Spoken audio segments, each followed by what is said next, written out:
बहुत ही डरावना सा दिख रहा है, जहरीला होता है लेकिन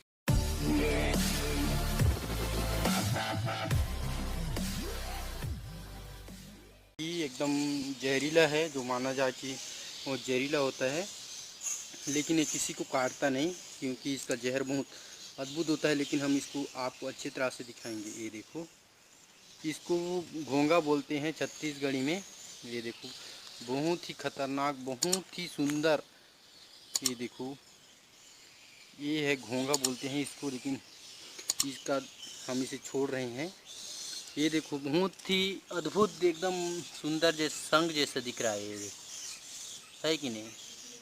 इसको हम यहाँ पर रख देते हैं। इसका जो जोड़ी है, माने कि इसका जो संगवारी होगा वो हमारे आसपास ही होगा। चलिए इसको ढूंढते हैं।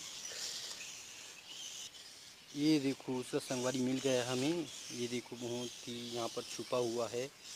ये यहाँ पर है। ये देखो, ये नींबू का पेड़ है, झाड़ है। ये देखो, ये है, ये उसका ही, ये उसका दोस्त है, फ्रेंड है, जो यहाँ पर अलग से है। ये देखो, बहुत ही डरावना सा दिख रहा है, जहरीला होता है लेकिन ये मुझे काटता नहीं क्योंकि इसका मैं दोस्त हूँ, संगवारी जैसा हूँ। चलो इसको भी हम यहीं पर छोड़ देते हैं। धन्यवाद। चलो आज की डिस्कवरी यहीं तक के लिए है।